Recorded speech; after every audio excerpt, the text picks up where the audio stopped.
Hello, आप कैसे हैं? एडू फीचर चैनल में आपका स्वागत है। हिंदी व्याकरण की श्रृंखला में आज हम आपके समक्ष क्रिया लेकर उपस्थित हुए हैं। क्रिया जिसे हम कुछ उदाहरण के माध्यम से समझ सकते हैं। रीना खाना बना रही है, बच्चे पतंग उड़ा रहे हैं, रूबी किताब पढ़ रही है, रमन दौड़ रहा है। उपरोक्त वाक्यों में प्रयुक्त रंगीन शब्द किसी न किसी कार्यकलाप के किए जाने या होने की सूचना दे रहे हैं। वाक्य में क्रम से बना रही, उड़ा रही, पढ़ रही और दौड़ रहा है ऐसे कार्यकलाप जो विभिन्न कर्ताओं द्वारा संपन्न किए जा रहे हैं। जो शब्द या पद विभिन्न कार्यकलापों के किए जाने, घटित होने या किसी व्यक्ति वस्तु की स्थिति, अवस्था, दशा आदि की सूचना देते हैं वे क्रिया कहलाते हैं। क्रियाकलापों की सूचना देने वाले शब्द हैं हिंदी में होना। क्रिया किसी वस्तु या स्थिति, अवस्था, दशा आदि की सूचना देती है। होना क्रिया का वाक्यों प्रयोग निम्न प्रकार है।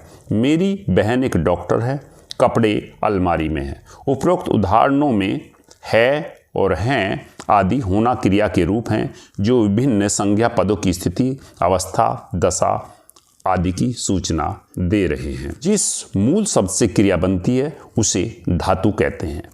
धातु वह अंश है जो किसी भी क्रिया के प्राय सभी रूपों में पाया जाता है, जैसे आ, जा, खा, पी, पढ़, लिख, हो, हंस, उठ, बैठ, टहल, चहक आदि।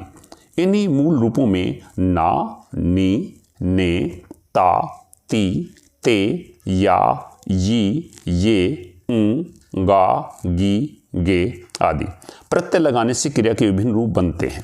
बाकी उदाहरण में देख सकते हैं। क्रिया जिस शब्द से किसी काम के करने या होने का बोध हो उसे क्रिया कहते हैं, जैसे खाना, पीना, उठना, बैठना, हंसना, रोना, होना आदि। क्रिया भी विकारी शब्द है।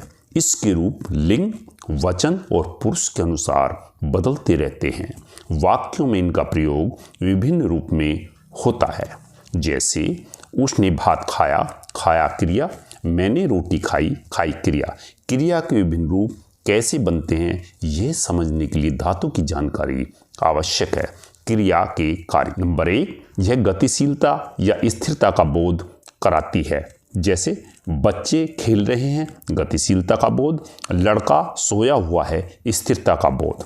नंबर 2, यह किसी काम के करने या होने का बोध कराती है, जैसे मैं लिख रहा हूं, किए जाने का बोध। वर्षा हो रही है, स्वतः होने का बोध। नंबर 3, क्रिया समय का बोध कराती है, जैसे वह लिख रहा है, वर्तमान समय का बोध। वह लिख रहा था, बीते समय का बोध। और वह कल लिखेगा, आने वाले समय का बोध। नंबर 4, क्रिया शारीरिक या मानसिक स्थिति का बोध कराती है, जैसे उसे चिंता सता रही है, मानसिक स्थिति का बोध। मैं बहुत थक गया हूँ, शारीरिक स्थिति का बोध। क्रिया के भेद। रचना की दृष्टि से क्रिया की मुख्यतः 2 भेद होते हैं। नंबर 1, सकर्मक क्रिया। नंबर 2, अकर्मक क्रिया। नंबर 1, सकर्मक क्रिया जिस क्रिया के साथ कर्म हो या कर्म के रहने की संभावना हो उसे सकर्मक क्रिया कहते हैं, जैसे खाना, पीना, पढ़ना, लिखना, गाना, बजाना, मारना, पीटना आदि। एक उदाहरण के माध्यम से समझ सकते हैं। वह आम खाता है। प्रश्न, वह क्या खाता है? उत्तर, वह आम खाता है। यहाँ कर्म आम है या किसी न किसी कर्म के रहने की संभावना है, अतः खाना सकर्मक क्रिया है। सकर्मक क्रिया के 2 भेद होते हैं। नंबर क, एक कर्मक क्रिया जिस क्रिया में एक ही कर्म होता है वह एक कर्मक क्रिया कहलाती है, जैसे राधा कपड़े धो रही है। नंबर ख, द्विकर्मक क्रिया जिस क्रिया के 2 कर्म होते हैं वह द्विकर्मक क्रिया कहलाती है। इन दोनों में प्रथम कर्म प्राणीवाचक तथा दूसरा कर्म अप्राणीवाचक होता है। प्राणीवाचक कर्म गौण कर्म तथा अप्राणीवाचक कर्म प्राय मुख्य कर्म होता है। मुख्य कर्म विभक्ति चिन्ह रहित तथा गौण कर्म विभक्ति चिन्ह सहित होता है, जैसे माला ने राधा को पुस्तक दी, पिता ने पुत्र को पैसे दिए। इन वाक्यों की क्रिया के साथ यदि क्या, किसे और किसको प्रश्नों को किया जाए तो उत्तर क्रम से पुस्तक और राधा तथा पैसे और पुत्र आते हैं, जैसे माला ने राधा को पुस्तक दी, क्या दी? पुस्तक दी। किसे दी?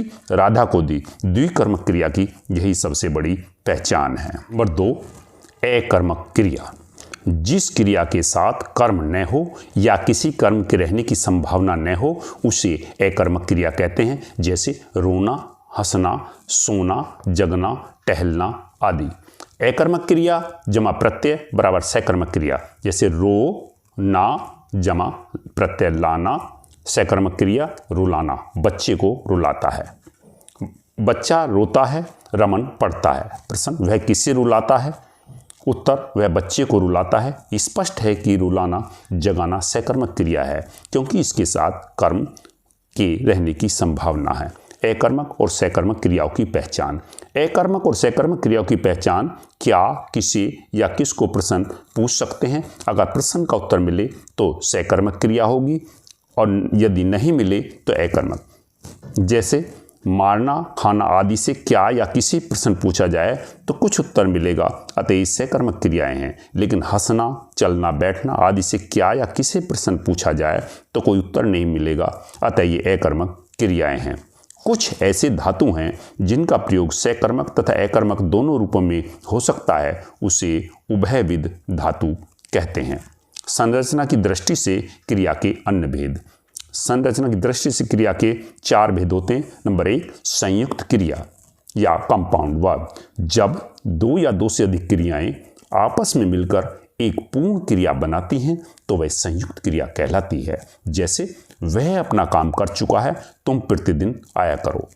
इन वाक्यों में कर चुका, आया करो संयुक्त क्रियाएं हैं। इनकी रचना 2 क्रियाओं के योग से हुई है जिसमें एक मुख्य क्रिया है तथा दूसरी सहायक क्रिया।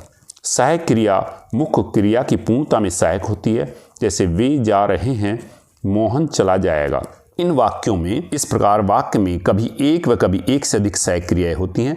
वह वहाँ रोज जाया करता होगा। इस वाक्य के अंतर्गत जाना, करना, होना ये 3 क्रियाएं आई हैं। भाव को पूर्ण करने वाली क्रियाओं को सहायक क्रिया या रंजक क्रिया भी कहते हैं। Number 2, nominal verb.